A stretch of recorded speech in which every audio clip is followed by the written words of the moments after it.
Hello everybody, Ian Robson here. Welcome back to an episode of Coffee with Ian. First off, let me say happy St. Patrick's Day before I forget about it. I woke up this morning and was like, oh yeah, it's St. Patrick's Day. Or I should say, happy St. Patrick's Day. That's my best Irish impression at least. That's about all I got really in terms of Irish expressions. Or yeah, top of the morning to ya, I should say really. Anyways, those are the two ones I guess I can say kind of like in an Irish accent. I believe, interesting little fact, St. Patrick's Day is actually a holiday in Ireland. It's like a, I don't know what would be the same in Canada, so I don't know. It's like technically it's like a religious holiday, so something like Easter, for example. So anyways, they have it out there, and yeah, they celebrate it. If you're religious out there, that they probably celebrate it. If you don't, well, that's whatever. So whatever the situation is. One of the funny things is that if you go into a lot of Irish pubs, they often have a countdown clock that says, you know, X number of days until St. Patrick's Day. So anyways, it's kind of neat. So I put on a green shirt today. I always wear my green hat and green earphones. So I guess that's the way we're going to go for Happy St. Patrick's Day this time. Before I forget, let's see if I can do this.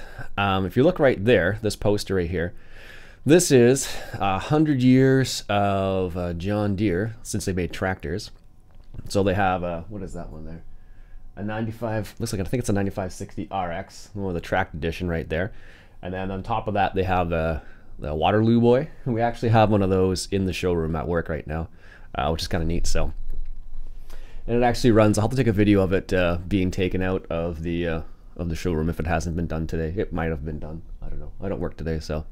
Anyways, that's kind of that. So we had a little celebration at work. They had like some cake and coffee for people to come in.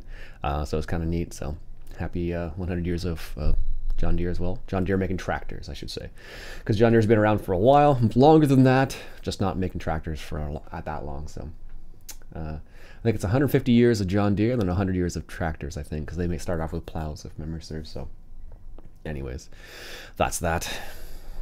In terms of video games, the Ropa DLC is now out, which is pretty neat. Play a little bit of that the other day. I did a little bit on. I was corrected. It wasn't West Bridge Hills. It was Goldcrest Valley that I was actually on. That I did the video on. So I actually like that DLC. It's got some really cool stuff in it. Like if you like doing the root vegetables, it's like potatoes and sugar beets. It's got some neat little additions in there.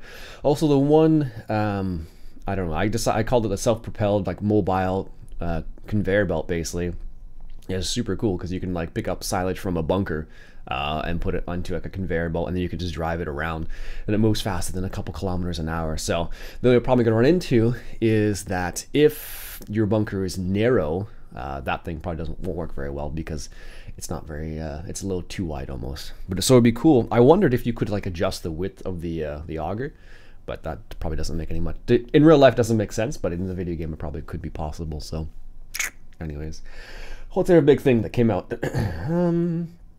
I think Pure Farming 18 came out. So for those people who purchased that one, let me know what you think about it in the comments below. I played the initial version where I had like the 4 different maps, and I like the idea of it, but I just have Railway Empire is basically my leisure game at the moment when I'm not playing farm sim sort of thing. So that's what I've been doing at the moment, at least, because I really enjoy that game, and I really didn't get pulled into Pure Farming 18 very much, to be honest with you. If you did, that's awesome, but I don't know, I played a little bit and was like, it's okay. I don't know, maybe I'm just too invested in farm sim these days, who knows. So it could be very well just be that, for all I know. So I made super strong coffee today. So this is how I normally make coffee. So we have like a 1/3 cup measuring cup, and we take, I usually, for just myself, I would take one of those of whole beans and then grind those beans up and make 6 cups of coffee. It's like 6 cups in the actual coffee maker itself. That's what I'll do. And today I made 12 cups of coffee, but I put 2 and a half, and the half was like closer to almost a full one. So it's pretty strong. Although it's, I don't know, for some people it probably is overkill. Like I can tell this is stronger than I normally make because I have to drink water with it, because it's a little, because I drink coffee black. When it's super strong coffees and you haven't had anything to eat yet, you'll know. Basically, is what I'm trying to say. I do love my coffee. I only, like I said before, I only drink it on Fridays and Saturdays right now.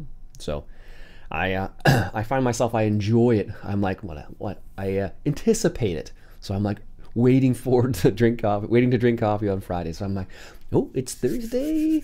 Tomorrow I get to drink coffee. That's what I say in my mind, at least. I don't say that out loud, but that's what I say in my mind. So anyways, got a shipment from Amazon, if you can see that right there. There's a little box. Got a couple random things from Amazon. Got, what'd you call this? A Swedish Fire Steel. See if I can get that in there. Swedish Fire Steel 2.0 Army with integrated emergency whistle. That's for my emergency bag. So some flint and steel to start a fire with. Apparently you can get the, I forget how expensive this was. I got it from Amazon. I think it was, I want to say it was more expensive than it should have been. I don't have that up right now, never mind. I think it was like, you know, $10 or more or something like that. My brother-in-law said you can get them for like $6 at Princess Autos. So, and I also got this cool book right here. It's called, let's see if I can show it to you guys here. Peterson's Field Guide to Freshwater Fishes. It's for North America and north of Mexico. It's not for Canada, but because there are some fish that won't be in here that we have in Canada. I think Arctic char would be one of them, for example. I'm not sure if whitefish is in here as well. Let's just check, actually. I can just do this. Looks like, yeah, they might be in here. Char. They have gars, bowfin, moon eyes, freshwater eels, anchovies. No. Gobies. We have gobies here, though they're invasive species. Anyways, but I picked that up, so I'm pretty excited about that. So I might have to go back and look at, I need to actually read through the information on how to identify certain fish. So one of the key, one of the big things to do is kind of like take a look at what family the fish is in, and then kind of go from there, and that makes your life a lot easier in terms of how to determine what fish it is. So like, hey, this is from this family, and then you can identify what it is in that family much easier. So like, it's like saying like this, like, oh, hey, is that Ian's sister? Oh, it's a Robson. Okay, which Robson is it, sort of thing. That kind of idea. Whereas this would be like, it's the shape of the body of the fish usually. So like, you know, does it have whiskers? Does it have a round fin? Does it have, you know, spots or stripes, sort of thing? Stuff like that. But I'm pretty excited to try that out this year. I'm gonna try and do some smaller species fishing.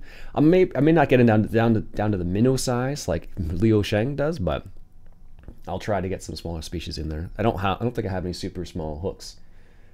Nothing that small, at least. I don't think so, because you need like a size 26 hook for some of those small minnows.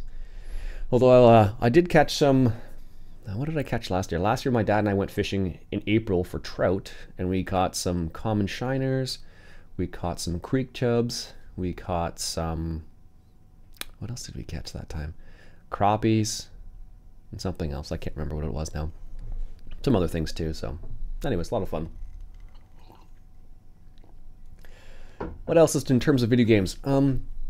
Farmers Dynasty has released some updates as well now, so now they have some couple other things that they added into it. I don't know what it actually added. Let's check the news real quick. I know they added something. Someone left a comment saying, "Hey, yeah, you should totally check out Farmers Dynasty and see what they're, or Farmers Dynasty, depending on where you're from." It was a hotfix in addition to yesterday's big patch. What was yesterday's ambient update?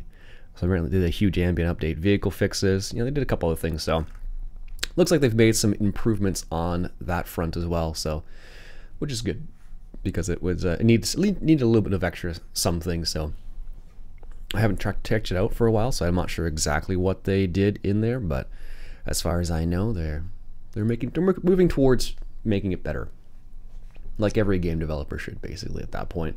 So yeah. I don't know. What else? I guess the Ropa DLC is the big one. Actually, it's not true. The other big thing they released as Giants, they released a picture of like a comparison between Farm Sim 17 and Farm Sim 19 in terms of, what do they call that? Environment, I want to say it was. What was the actual wording they used?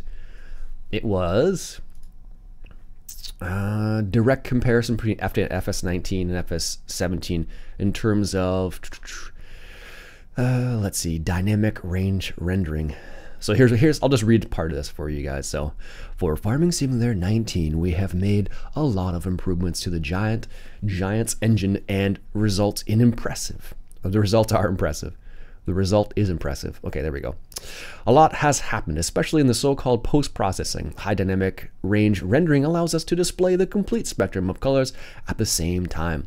Now, I don't know if that's going to... hopefully, this change doesn't really affect the performance, which is already an issue right now. And that's on, sometimes it's not going to be a map, sometimes it's going to be something else, so keep that in mind. They added some bloom, some light irradiation, I guess, much more realistic, thanks to SSAO, whatever that is, something objects, I guess. All objects in the game now cast their own shadows, which was able to do, I think in 15 you were able to do that with some mods. I think 17 is possible too, which will be realistically cast thanks to a new light scattering technique. Ooh. The sun on the new dynamic sky now serves as a light source, and the clouds, which are now voxel-based 3D objects, reflect the light absolutely realistically. Finally, we've made some improvements to the surface textures. The surface textures they actually made changes to are quite impressive, actually. Let's see if I can bring this up here. If you go to the actual, I'll put a link in the description of this, but you can actually take a look at the description or the differences on the two, and you can notice the texture differences. They're much more vivid in the new FS19. So we'll see what happens there. That's all they've showed us for the time being, but they're starting to give us the little teasers about what's going on with that. So that's kind of neat. So at least they're on the horizon. Also, another interesting fact about that that comparison picture, they actually had a picture of a Fendt combine. It looks like it might be part of the base game, which is nice. It looks like a CR1090 from what I can see from the back, basically, or from the side. It's got the tracks in the front and whatnot. So it's all AGCO, I believe. Fendt New Holland case. I think it's all AGCO, if memory serves. Correct me if I'm wrong. I can never remember what's what, but as far as I can remember, that's what it is. So yeah, yep, that's all I got, I think. Anything else? Oh yes. So today we're going to do a little live stream. We're probably going to live stream a little earlier today. So what I'll do is I'll probably play on an Irish map, go figure, and which I haven't done in quite a long time actually. So we'll see how that goes. Anyways, until next time, my friends, enjoy the coffee, or say enjoy the coffee.